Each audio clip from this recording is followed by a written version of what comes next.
बघेल साहब, आप बेबाक बोलते हैं, इसका मेन उद्देश्य बताएं, क्या वजह है, क्यों आपने प्रेस वार्ता करी है? क्योंकि आप गोलमोल अभी जवाब आ रहे हैं कि हमने साहब प्रेस वार्ता करी है, किसी ने कमेंट करा। आखिर किसने कमेंट करा है? किस बात से आप पीड़ित हैं, किस बात से परेशान है? नगर में एक चर्चा आम हुई है जी, चौराहों पर भी, कि जो हमारे वर्तमान के चेयरमैन हैं उन्होंने कोई इंटरव्यू दिया है और ये कहा कि 90 से सारा राम जन्मभूमि का आंदोलन जो है वो हमने संचालित किया।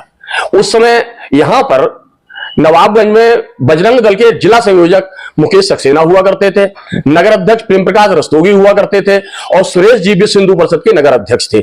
ठीक है, एक मैं उस समय में संगठन मंत्री था विश्व हिंदू परिषद में मेरठ में, और लेखराज जी उसका और ग्रामीण क्षेत्र का जितना त्यार और आपके गेला, आपके गरेम, ये सारा क्षेत्र जो एकत्रित करने का काम था वो लेखराज जी का था। लेखराज जी ने पूरे क्षेत्र में घूम करके एक 60-70 युवाओं की टीम हम लोगों के साथ जोड़ के दी थी और उसी के माध्यम से हम लोगों ने नवाबगंज में एक व्यायामशाला बनाई। और जो लोग आज राम जन्मभूमि के आंदोलन का सब श्रेय लेना चाहते हैं, उन लोगों ने ही वो बजरंग दल की व्यायामशाला को ये कहकर के बंद करा दिया कि ये कॉलेज की जमीन में है और हम कॉलेज के मालिक हैं। चेयरमैन नीरेंद्र सिंह राठौर जी की बात करें तो उन्होंने एक बयान दिया है कि मतलब राम जन्मभूमि आंदोलन में उन्होंने जेल भी काटी। नहीं, इसमें कोई शक नहीं। नवाब अगर मंदिर का आंदोलन हुआ था, राम मंदिर आंदोलन की संख्या में लोग, नगर के 100-150 लोग उसमें तो भी हो सकते हैं भाई कई हजार, उसमें 2 तरह के लोग, वही पूछना चाह रहे हैं। वो लोग थे जो यहाँ बैठे हुए हैं, घर से पकड़े गए, पकड़े गए, मतलब जहां मिला वहां उसने अरेस्ट कर लिया। उसके बाद दूसरा साल था आंदोलन का, उसमें सामूहिक रूप से लोगों ने गिरफ्तारी दी। नहीं, उनके कमेंट से जो आप ठीक चिल्ला रहे हैं वो सामूहिक पहले है। उनके कमेंट से आपत्ति क्या है आपको? क्या आपको नहीं लग रहा है कि वो उसमें शामिल हुए थे? आप हालातों से बनाना चाहता है। आदरणीय पत्रकार साहब, आप हमारे इस प्रेस वार्ता को मात्र चेयरमैन तक ही सीमित कर देना चाहिए, जबकि हम लोगों का उद्देश्य है कि समाज के अंदर एक सही चीज निकल के आए कि राम जन्मभूमि का जो आंदोलन था वो किस तरीके से कहां कैसे करके चला और कैसे करके बढ़ा आगे। जी भाई, वो एक राजनीति कर रहे हैं। अब राजनीति उनके 20 साल 25 साल पे उनके पास साधन है, उसके पास स्थितियां, उनके पास परिस्थितियां हैं। उनने राजनीतिक लाभ लिया, ले वो, हमें हम लोगों को इससे कोई लेना देना नहीं। लेकिन वो जो कारसेवक लोग हैं, जो हिंदुत्व के प्रहरी लोग हैं, उनका ऊपर इंक्रोचमेंट करने का प्रयास नहीं करें। हम उनके बारे में सीधा सीधे कहना चाहते हैं। जब श्री राजेंद्र कुमार शुक्ला मुन्ना पांडे जी ने रामलीला की बड़े जी के साथ मिलकर रामलीला की उत्थान की कसम खाई और उसको एक वृक्ष देना चाहा, तो इनकी कहीं उन्होंने आवश्यकता महसूस की होगी रविंदर सिंह राठौर जी, तब उन्होंने इन्हें अध्यक्ष बनाया था रामलीला का। कौन से सन की बात है? ये मुझे नहीं पता, शायद बड़े जी के बाद बने हैं 86-87 में आई होगी। उस दिन से श्रीमान रविंदर सिंह राठौर का राजनीतिक जीवन की शुरुआत हुई उस दिन से। और मैं जो जिम्मेवारी के साथ ये बात कह सकता हूं, उससे अगले इनका कोई सोशल एक्टिविटी का या इसका कोई जीवन नहीं। अगले या पिछले कांग्रेसी रहे होंगे, कांग्रेसी परिवार रहा। अब इसके बाद ये आगे बढ़े। आगे बढ़ने के बाद जब राकेश दीक्षित भारतीय जनता युवा मोर्चा के जिलाध्यक्ष थे, उस समय श्री मदन मोहन दीक्षित जी युवा मोर्चा के नगर के अध्यक्ष हुआ करते थे, मैं इनका सेक्रेटरी हुआ करता था। और उसके बाद जब प्रदीप भाई साहब बने जिलाध्यक्ष, तब नीरेंद्र जी का प्रादुर्भाव और विकास हुआ है। हाँ जी, अभी आपने कांग्रेस की बात की थी, पूरी फिर से बताएं रहा।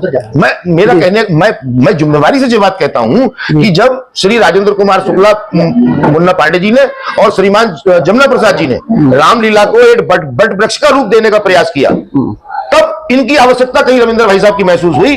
तब इन्हें भारतीय जनता पार्टी में कभी नहीं लाया गया था। हिंदू एक्टिविटी में या हिंदू जनमानस में रामलीला मेले में इनका सहयोग रहा था। उसमें इन्होंने कंस्ट्रक्शन करवा के रामलीला की संपत्ति को बढ़ाने में एक सही योगदान दिया था। बस वहीं से इनके अंदर राजनीतिक लालसा जगी, वहीं से जो हिंदुत्व राजनीति में आए। तब तक तो कारसेवा, रामज्योति, शिला पूजन और राम जन्मभूमि धन संग्रह सब कुछ हो चुका था।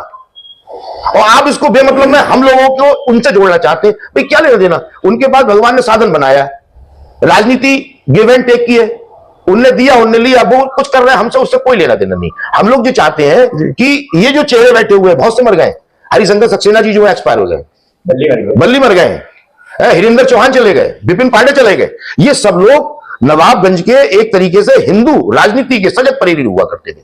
और सबसे बड़ा जो आशीर्वाद मिलता था हम लोगों को, वो डॉक्टर MP आर्य जी से मिलता था, क्योंकि कुछ दिन के लिए वो नीमगढ़ मोहल्ले में रहे थे। बहुत बड़ा खर्चा हम लोगों का जैसे हम लोग घंटे 2 घंटे 3 घंटे घूमे और नाश्ते की व्यवस्था करनी थी, लेखराज जी को पकड़ लेते थे, इनसे ठिठोली करते थे, घर में घुस जाते थे, फ्रिज में निकाल के सब कुछ खा लेते थे। और जो दूसरा घर था वो हमारी जो बिमला शुक्ला थी, अच्छा, उनका घर हुआ करता था। तो ये दोनों जो परिवार थे हम लोगों के, हम सब कार्यकर्ताओं संरक्षक थे। ऐसे ऐसे लोग थे दूध खाली कर देते थे, मालूम पड़ा कोई मेहमान आ जाए उसमें बेइज्जती हो रही है उनकी। ऐसे इन दोनों परिवारों ने हम लोगों को त्याग किया और इन लोगों के श्री चरणों में बैठ के हम लोगों ने सीखा है। अब उस पर जगह साहब कार सेवक, हमें कहते कार सेवक तुम हो भाई, नहीं करनी चाहिए, ये निंदनीय करते उनका। भाई वो राजनीति कर रहे करें, भगवान उन्हें साधन दिए, स्थिति दी है, उनने पार्टी के नेताओं को संतुष्ट कर लिया, पार्टी उन्हें मौका दे रही, लड़े, हमें क्या दिक्कत आ रही है? तो जी अध्याय यही चेयरमैन का बंद होना चाहिए। अच्छा, राम मंदिर आंदोलन के दौरान नवाबगंज के कौन कौन लोग जेल गए थे, कुछ जानकारी है आपको? सबसे पहले राउंड की गिरफ्तारी जो थी नवाबगंज से श्री बलदेवराज सूरी, प्रदीप सूरी और मेरी थी। उससे पहले भी राम ज्योति पे हम लोग राम ज्योति पे दाताराम जी, थोड़ा सा जब राम ज्योति चली थी तो दाताराम भाई साहब और लेखराज जी और मुकेश सक्सेना जी पुलिस के उसमें आए थे, अरेस्टिंग में आए थे। गुप्ता जी, आप काफी सक्रिय रहते उस समय, तो थोड़ा सा बताएं उस समय क्या घटनाक्रम हुआ था? सच्चाई ये है साहब, सच्चाई ये है, सन 87 में हमने अपने इस राम जन्मभूमि आंदोलन में अपनी शिरकत हमारी स्टार्ट हुई सन 1987 में। ठीक है। उस वक्त माननीय रामलाल जी और एक पंकज जी थे, हाँ जी, महामंत्री इस समय राष्ट्रीय महामंत्री अब हैं, लेकिन उस वक्त वो प्रदेश के अध्यक्ष थे, लोगों के संगठन मंत्री होते थे, बजरंग दल के प्रदेश संगठन मंत्री थे। उन्हीं की कार्यकारिणी द्वारा बनाई गई हमारे लोगों की टीम थी और सबसे पहला कार्यक्रम मिला था हमको राम ज्योति कार्यक्रम। राम ज्योति कार्यक्रम जब मिला तो हमारे पास कोई एक ऐसा साधन नहीं था कि हम देहात में घूम सके, और हमने पहले शिला पूजन का नहीं, वो बाद में हुआ है। हाँ, तो राम ज्योति कार्यक्रम को घुमाने के लिए हमें एक गाड़ी की व्यवस्था करनी पड़ी। तो एक मोहन स्वरूप शर्मा हैं पंडित जी, तो उनकी जीप हमने इस शर्त पे ली है कि भाई खर्चा हम सब लोग वहन करेंगे और गाड़ी आपको लेके चलना है। तो गाड़ी का डीजल हम सब लोग अपने आपस में खर्चा करते थे, अपनी अपनी जिम से खर्चा किया, और उनकी गाड़ी का नंबर UIC 5015 एक जीप थी। उस गाड़ी से कम 250 गांव हमने राम ज्योति को लेके और प्रत्येक गांव लोगों को घुमाया और जागरूक किया कि राम जन्मभूमि एक आंदोलन में हमारे देश के प्रत्येक नौजवानों को उसमें शामिल होना है। ये एक बहुत बड़ा आंदोलन है, कई बार विश्व के युद्ध हो चुके हैं उस राम जन्मभूमि के लिए, ये एक आखिरी युद्ध था। उस युद्ध में हमारे सब लोगों की सहभागिता रही है। और इसके बाद हुआ रामशिला पूजन। रामशिला पूजन भी हमने पूरे उतने कम से कम 250 गांव उसको घुमाया, और घुमाने के बाद अपनी स्वयं की गाड़ी, हमारे पास एम्बेसडर थी URW 3666, जिससे हमने रामशिला पूजन बरेली के संघ के कार्यालय में वहां उसको पहुंचाया। इसके बाद तीसरा स्टेप हुआ कार सेवकों की, हाँ, कार सेवकों का एक हमारे फिर से हुआ गया, और राम जन्मभूमि आंदोलन में हमें कार सेवकों की आवश्यकता है।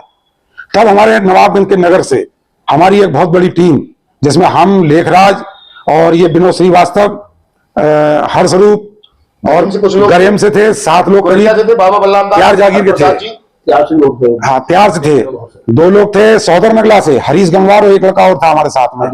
ये सब लोग मिलके पहले हम यहाँ से पलिया गए, पलिया से लेखराज जी ने कहा कि हम और लोगों को लेके आ रहे हैं, वहां से फिर हम सीधे अयोध्या बढ़ गए, ये बाकी लोगों को लेने के लिए यहाँ वापिस हुए।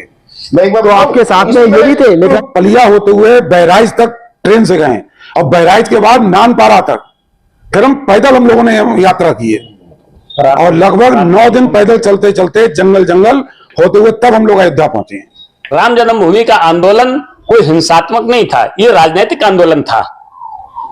जब शिला पूजन और राम ज्योति के समय हम लोग जिला जेल बरेली में अरेस्ट करके हमको जब भेजा गया था, तो वहां पे हम राजनीतिक कैदी की हैसियत से रहे थे, और जब राजनीतिक कैदी की हैसियत से रहे थे तो वहां का जो भोजन था और जो चाय वगैरह का प्रबंध वो हमारे स्वयंसेवकों ने ही तय किया था कि भाई हम ही लोग बनाएंगे।